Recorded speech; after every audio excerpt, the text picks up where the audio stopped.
Hey everybody, this is Miracle Matic here और इस lecture में अपन कवर कर रहे होंगे factors which influence wound healing और tissue repair. So let's start. So here we'll see factors influencing tissue repair.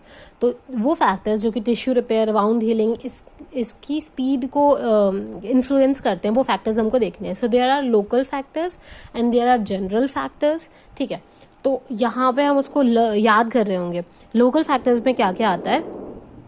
Infections आते हैं. ठीक है, तो अगर ऑब्वियस ही बात है, अगर इंजरी की जगह पे कोई सा इन्फेक्शन प्रेजेंट है, लोकली प्रेजेंट है, तो ये वाउंड हीलिंग को डिले करेगा. ठीक है, फिर पुअर ब्लड सप्लाई. अगर ब्लड सप्लाई अच्छी नहीं है, वाउंड पे इश्चीमिया है, तो हीलिंग जो है स्लो होगी.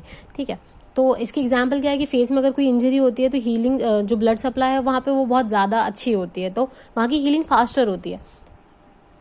जबकि लेग में अगर या फिर वेरिकोस अल्सर की अगर हम बात करें तो वहाँ पे ब्लड सप्लाई अच्छी नहीं होती, इसलिए हीलिंग जो है वो बहुत स्लो होती है. ठीक है, देन आफ्टर फॉरेन बॉडीज. ठीक है, तो फॉरेन बॉडीज में अगर जैसे फ्यूचर्स भी वहाँ पे प्रेजेंट है तो फॉरेन बॉडीज बहुत ज़्यादा इंटरफेयर करती है हीलिंग के साथ. इंटेंस इन्फ्लामेटरी रिएक्शन, इन्फेक्शन वो कॉज कराती ही रहेंगी. ठीक है, देन मूवमेंट्स अगर हो रहा है तो वाउंड हीलिंग डिले होगी. फॉर एग्जाम्पल आपका कोई डिसलोकेशन है, कोई लिगामेंट इंजरी, आप मूवमेंट ज़्यादा करोगे तो वाउंड हीलिंग जो है वो डिले होगी. Then exposure to ionising radiation. जो वाउंड हीलिंग में होता क्या है, ग्रेनुलेशन टिश्यू का फॉर्मेशन होता है, तो अगर रेडिएशन से आप एक्सपोज होते रहोगे तो वाउंड हीलिंग जो है, ग्रेनुलेशन टिश्यू का फॉर्मेशन जो है वो डिले होगा. देन यूवी रेज जो है ये फैसिलिटेट करती हैं हीलिंग को, तो मतलब धूप में जाके बैठ जाना है.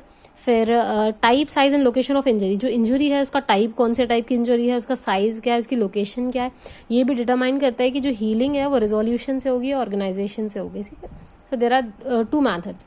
देन आ जाते हैं हम जनरल फैक्टर्स पे. तो फर्स्टली वील सी कि हम इसे याद कैसे करने वाले. तो मैं तो काफ़ी बकवास से वर्ड्स को जंबल करके कुछ भी उसका बना के याद कर ही लेती हूँ, तो मैंने इसको फ्यूमी रिब से ही याद किया है.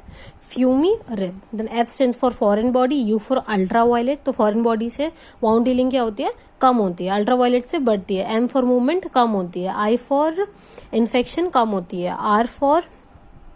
R stands for radiation, radiation से कम होती है. Then again I for the injury. तो इंजरी का टाइप, साइज, लोकेशन इस पर डिपेंड करेगा, रिजोल्यूशन हो रहा है, ऑर्गेनाइजेशन हो रहा है. Then B stands for blood supply. तो पुअर ब्लड सप्लाई होगा तो वाउंड हीलिंग स्लो होगी. ठीक है, तो इससे हमें याद किया. देन अब आ जाते हैं जनरल फैक्टर्स पे.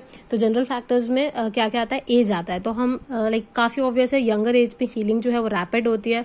ओल्डर एज में थोड़ी स्लो हो जाती है. क्यों हो जाती है? क्योंकि ब्लड सप्लाई उनका इतना अच्छा नहीं होता है इंजर्ड एरिया में. फिर न्यूट्रिशन, अगर डेफिशिएंसी होगी न्यूट्रिएंट्स की, जैसे कि प्रोटीन की, विटामिन सी की, विटामिन ए की, जिंक की, तो ये वाउंड हीलिंग को डिले करेगा. देन सिस्टमिक इन्फेक्शंस होंगे तो वो वाउंड हीलिंग को डिले करेंगे. ठीक है, फिर अगर ग्लूकोकॉर्टिकॉइड्स वो बंदा ले रहा है, अगर उसको ऐसी कोई प्रॉब्लम है कि इसको ग्लूकोकॉर्टिकॉइड्स या फिर एसिड्स लेने पड़ रहे हैं, तो वो वाउंड हीलिंग को डिले करते हैं. ठीक है, अगर उसको अनकंट्रोल डायबिटीज़ है तो बंदा प्रॉन है वैसे भी इन्फेक्शन के लिए, इसलिए वाउंड हीलिंग डिले होगी. फिर हेमेटोलॉजिकल एब्नॉर्मलिटी है, जैसे कोई भी डिफेक्ट है न्यूट्रोफिल्स के फंक्शन में, कीमोटॉक्सिस नहीं कर पा रहे, फेगोसाइटोसिस नहीं कर पा रहे, न्यूट्रोपीनिया वाली कंडीशन है, कोई भी ब्लीडिंग डिसऑर्डर है, तो वाउंड हीलिंग डिले होगी. कोल्ड टेम्परेचर से भी वाउंड हीलिंग डिले होती है. ठीक है, तो इसको कैसे याद किया है, ACTH din then G, ACTH din G. तो A स्टैंड्स फॉर एज, तो एज कम, wound healing better. CT stands for cooler temperature, तो कूलर टेम्परेचर में wound healing is not that good. फिर H stands for haematological abnormality. तो अगर neutropenia ये सब कुछ भी होगा तो वाउंड हीलिंग कम होगी. ठीक है, फिर मतलब स्पीड स्लो होगी. Then D stands for diabetes, uncontrol diabetes अगर होगी, इन्फेक्शन से प्रोन होगा, वाउंड हीलिंग कम होगी. I stands for, I here stands for systemic infection, वो प्रेजेंट होंगे, वाउंड हीलिंग स्लो होगी.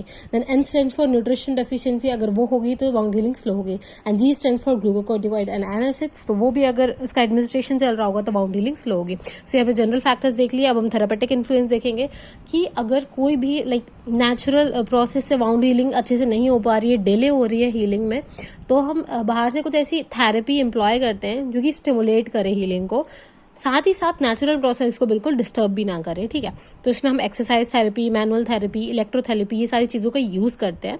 ठीक है, और अगर आपको पता है कि यहाँ पे कोई भी लोकल या जनरल फैक्टर प्रेजेंट है जिसकी वजह से वाउंड हीलिंग उस पर्टिकुलर इंसान में स्लो हो रही है, तो उसको आप अटेंड करो, उसको आप करेक्ट करो. ठीक है, जैसे भी पॉसिबल हो. So this is about the factors which influence the tissue repair and I hope इसको लर्न करना काफी ईजी हो गया होगा विथ फ्यूमी रिब and ACTH DIN G and thank you for watching.